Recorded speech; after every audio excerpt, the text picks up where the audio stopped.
Ethan Burke is a special agent from Seattle who has been assigned to investigate the disappearance of two fellow agents, Evans and Kate. Following the leads, he, along with his driver, reach a city in Idaho and start looking around in their car. Unfortunately, when they are busy talking, a truck suddenly rams into them and the screen turns black. When Ethan wakes up, he finds himself in a hospital bed in the nearby town of Wayward Pines. A nurse, Pamela Pilcher, aka Pam, attends to him and reveals that his driver passed away in the accident. Strangely, the hospital is completely vacant and Ethan is the only patient there. He asks Nurse Pam about it, to which she sarcastically replies that people in this town never get sick. Then, Ethan tries to call his family, but when he asks for his belongings, Pam reveals that the local sheriff has them. Back in Seattle, Ethan's boss Adam informs his wife Teresa that there's been a car accident. Though the body of the driver was identified, there was not a single trace of Ethan's remains in there. Hearing this, Teresa becomes upset and she shakily shares the news with their son, Ben.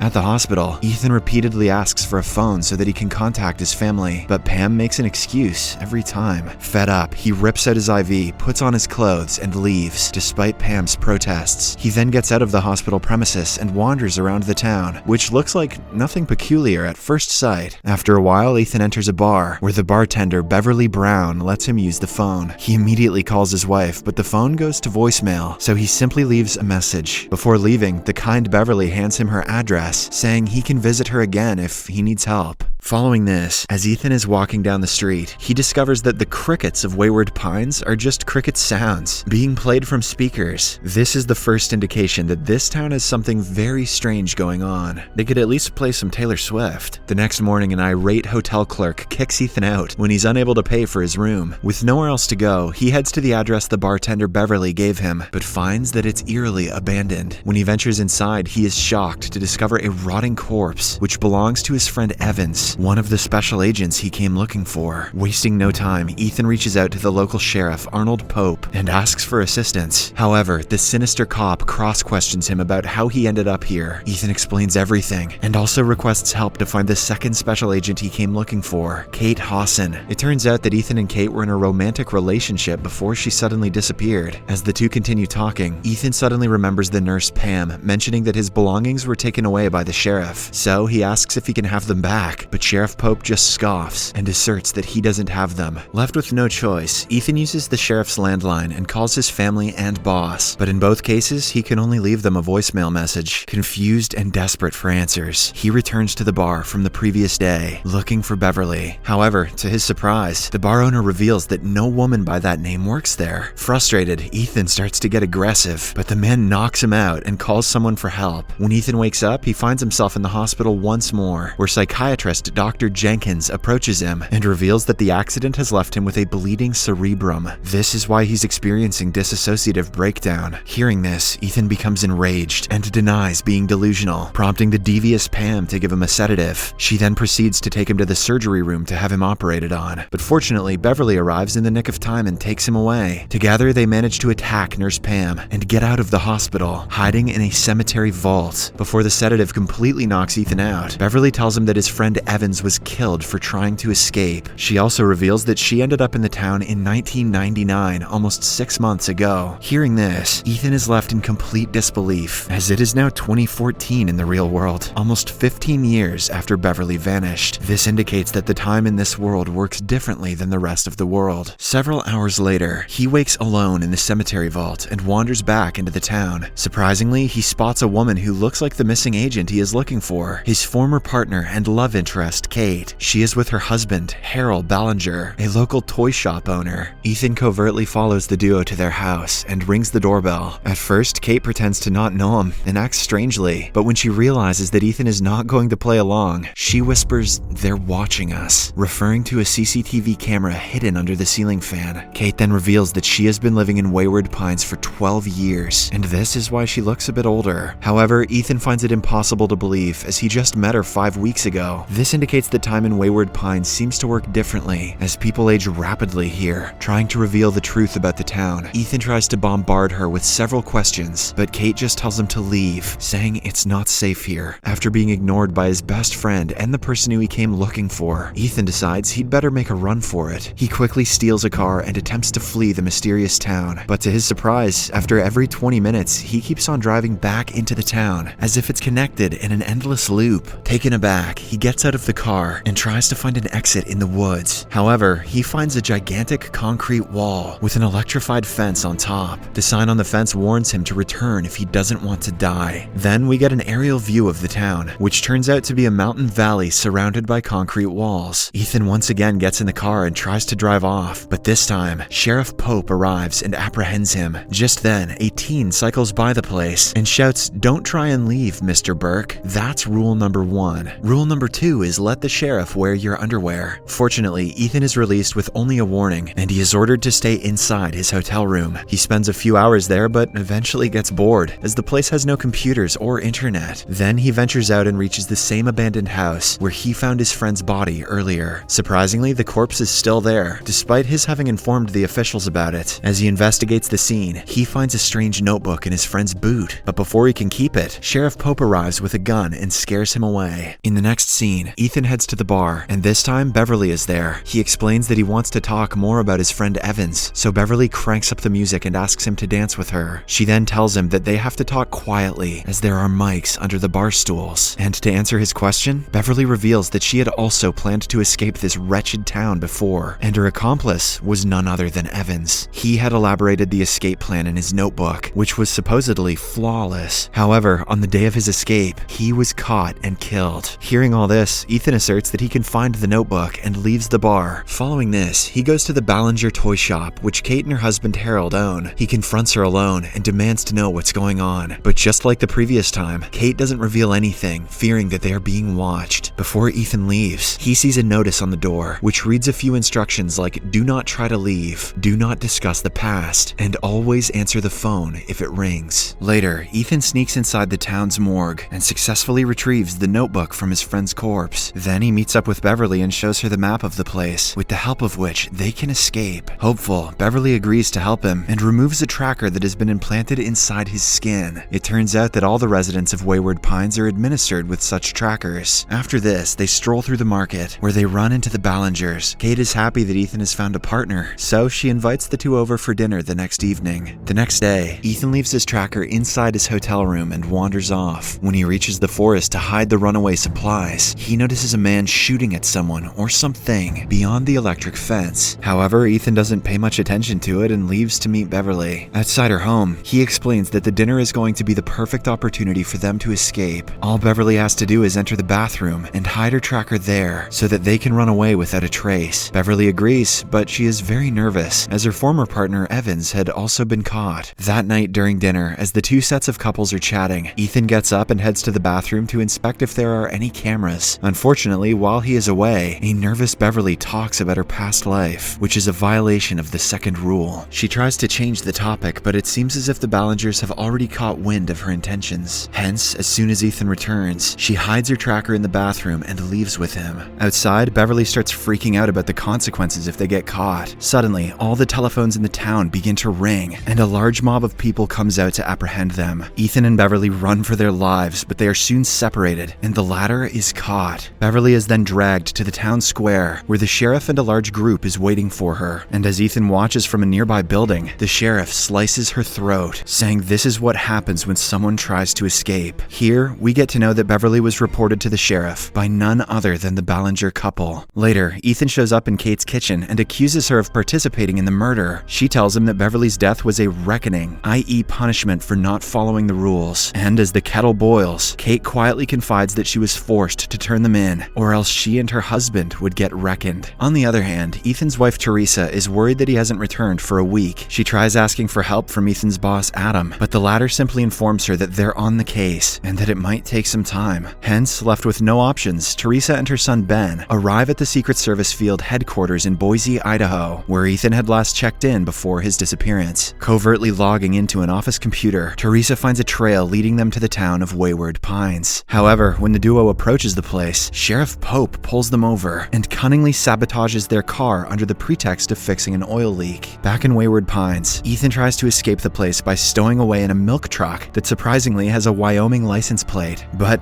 unfortunately, he finds himself in a space-age supply depot where someone has stored the cars of those who have found their way to Wayward Pines. Ethan also finds his wife's damaged car among the pile, which is completely covered in dust. This indicates that the car has been there for quite a few years. But before he can investigate, the sheriff finds him and knocks him out with a sedative. Ethan wakes up at the hospital, where Nurse Pam informs him that his family has been discharged. She also tells him about their new home, which turns out to be Beverly's previous home. Wasting no time, Ethan rushes to the place and finally reconvenes with his family. However, he doesn't tell them much and again ventures out to find answers. Shortly after, he reaches the local station, where he finds Nurse Pam and the sheriff in a deep discussion. Ethan immediately confronts the sheriff for being a criminal, and the two almost get to blows. But just then, the phone rings, and when Pam picks it up, someone on the other side instructs the sheriff to stand down. Because of this, Ethan realizes the two are not in charge, and he leaves. He then meets Kate in a secluded part of the woods and presses her for more information. Kate reveals that she was taken aback to find Evans in the place, but before she could interact with him, he was killed. Now the best way to survive in this town is to play along. As the two continue talking, Ben spots them and assumes that they're having an affair. He quickly rushes home and reports it to his mother, and in a fit of rage, Teresa decides to leave her husband and the town. Shortly after, Ethan returns home only to find an empty house with his wife's wedding ring on the counter. His family is walking down the road, trying to leave Wayward Pines. Suddenly, the sheriff arrives in his car and stops them, mentioning that no one can leave without his permission. When Ben tries to revolt, he is viciously assaulted by the devious sheriff. But before he could attack Teresa, Ethan arrives from behind and tackles him to the ground. An intense fight ensues, which finally ends with Ben running over the sheriff with his own car. Following this, Ethan shoots him dead and grabs his keys. He also finds a remote that opens a large door in front of them. As the family gets inside the car, a frightening growl is heard, and something runs out from the other side of the fence and grabs Sheriff Pope's body. Terrified, Ethan quickly shuts the door with the remote and drives away with his family. After they again reach Wayward Pines, Ethan stops the car and takes his son out to calm him down. Then he gets inside the car and reveals everything to his Teresa. He tells her about how the entire town is being surveilled and that there is no way to escape. He also tells her how he ended up here, and in turn, Teresa also shares her experience. Meanwhile, a guy approaches Ben outside and hands him a uniform and a letter. Teresa nervously reads it, which states that Ben has to attend school starting the next day. Not wanting any trouble till a solution is found, Ethan suggests that his family play along. The next morning, Ethan heads to the sheriff's station to steal some guns. However, as he is about to leave, the town's mayor Brad Fisher and some photographers arrive to congratulate him on becoming the new sheriff of the town. It turns out that if someone kills a person in this town, they automatically take their job position. Ethan is baffled by this, but nonetheless, he decides to act along. After everyone is gone, Ethan investigates the place and discovers a secret compartment on the floor. When he opens it, he finds a box which contains all the records of the townspeople. To his shock, all the people, including Mayor Brad, were actually living in a different city before ending up here. In the meantime, Nurse Pam arrives there with a man who has supposedly committed a sin by spraying blasphemous words on public property. She wants the new sheriff, Ethan, to reckon the man, but he is adamant on not doing that. Hence, he says he'll take care of it and sends her away. Elsewhere, Teresa and Ben arrive at the school, where they run into the head teacher, Megan Fisher. She is revealed to be Mayor Brad's wife. Megan quickly bonds with Ben and takes him to the classroom, promising to take care of him. During recess, she interrogates the boy and asks him some strange questions about where he came from. It seems as if she is trying to make Ben forget about his past life. Meanwhile, at the sheriff's station, Ethan talks to the criminal, John, and learns that he too has become tired of the town. John reveals that he ended up in Wayward Pines in 2001, and from that day, he has tried to escape the place several times, but without any success. As the two talk, the phone suddenly rings, and when Ethan picks it up, a woman on the other side orders him to reckon John the next day. At night, Ethan shares the entire ordeal with Teresa and claims that Mayor Brad was acting strangely, as if he was hiding something. Hence, the couple plan to set up a dinner with the Fishers so that they can find some information about the place. Acting on the plan, Teresa approaches Megan the next morning at school and invites her and the mayor over for dinner at her house. However, the latter wants to meet in a neutral place, so they settle for a crowded restaurant in the market. That night, Ethan and Teresa meet the Fishers, where Nurse Pam, the Ballingers, and several other residents are all dining. Teresa cleverly takes Megan to the washroom, and when they are alone, Ethan tries to press the mayor for answers, but the old man doesn't divulge anything. anything. After the failed dinner, Ethan escorts his wife home and then heads to the station. There, he tells John to get ready, as he is letting him go free in the woods. Surprisingly, John doesn't want to escape, as he knows that he has very little chance of surviving. Despite this, Ethan forces him to come with him. The two soon arrive near the fence, which is guarded by high voltage current, and Ethan tells John to go away, but the latter is hesitant. He doesn't want anyone to get in trouble because of him, so he decides to sacrifice himself. He shows Ethan a nearby hill from which one can escape the town, and then sticks himself to the electric fence, killing him instantly. Although devastated, Ethan returns home with a plan in mind. There, he tells Teresa everything about what happened, and in return, she reveals that she's been called up for a new job the next morning. Ethan is happy that his wife has gained the trust of some people in the town. Following this, he grabs some weapons and heads back to the forest. The episode ends as Ethan somehow scales the steep hill, and when he reaches the top, a mysterious humanoid-like figure lurks at him from the shadows. To see what happens next, watch the second part in Series Recapped.